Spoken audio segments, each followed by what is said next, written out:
ابو بکر صدیق رضی اللہ تعالیٰ عنہ غیرت کے پہاڑ تھے، بہت بڑے ایمان والے تھے، جن کے ایمان کی گواہی اللہ کا قرآن دیتا ہے۔ قرآن کہتا ہے اولئک المؤمنون، یہ ایمان والے تھے۔ ایک جگہ میں قرآن فرماتا ہے اولئک المؤمنون حقا، یہ پکے ایمان والے تھے۔ تو یہ ابو بکر صدیق رضی اللہ تعالیٰ عنہ ایک مرتبہ دین کی تبلیغ کرتے کرتے یہودیوں کے مدرسے میں پہنچ جاتے ہیں۔ وہاں جا کر دیکھا ان کا مایہ ناز خطیب جس کا نام مخاض تھا، وہ اپنے طالب علموں کو قرآن پڑھا رہا تھا۔ تو ابو بکر صدیق رضی اللہ تعالیٰ عنہ وہاں جا کر ان کے جو مایہ ناز خطیب تھا مخاض، اس کو کہا کہ اللہ تعالیٰ نے ہمیں ایک نبی دیے ہیں، وہ نبی آخر الزمان نبی ہیں، اور تمہاری کتابوں میں بھی ان کا ذکر موجود ہے، تمہاری کتابوں کے اندر لکھا ہوا ہے وہ محمد مصطفیٰ آخری نبی ہیں، ان کی پیروی کر لو تو کامیاب ہو جاؤ گے۔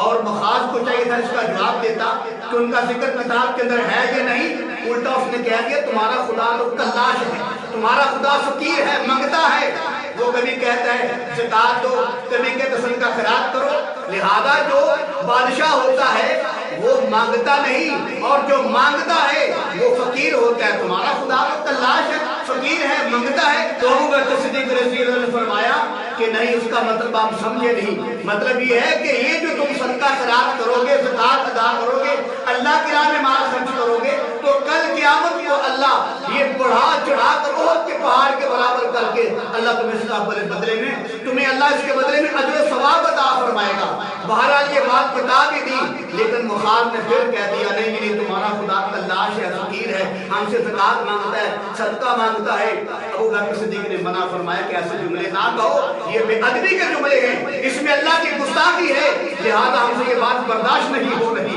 تو مخاض نے تیسری مرتبہ پھر کہہ دیا اللہ جو ہے تمہارا کلاش ہے، فقیر ہے، معاذ اللہ۔ ابو بکر صدیق جو ہیں یہ تو غیرت کے پہاڑ تھے، تو انہوں نے ہاتھ میں چیل پکڑی ہوئی تھی، وہ سیدھی مخاض کے سر کے اوپر ماری، اس کا سر پھوڑ دیا، لہو بہنے لگا، پورے شہر میں شور برپا ہو گیا کہ ابو بکر صدیق رضی اللہ تعالیٰ عنہ وہ جو کملی والے کا یار ہے، وہ جو محمد مصطفیٰ کا یار ہے، اس نے مار کر یہودیوں کے سب سے بڑے خطیب کا سر پھوڑ دیا ہے، لہو بہ رہا ہے۔ تھوڑی دیر کے بعد یہودی جمع ہوئے، وہ جمع ہو کر اللہ کے نبی کے پاس آ جاتے ہیں، یا رسول اللہ دیکھو آپ کے ابو بکر صدیق نے، آپ کے یار نے، میں قربان ابو بکر تیری عظمت پر، یہودی بھی مانتے تھے کہ ابو بکر صدیق محمد مصطفیٰ کا یار ہے، ان کا دوست ہے۔ اللہ کے نبی کے پاس آئے، وہ مخاض عالم بھی ساتھ ہے،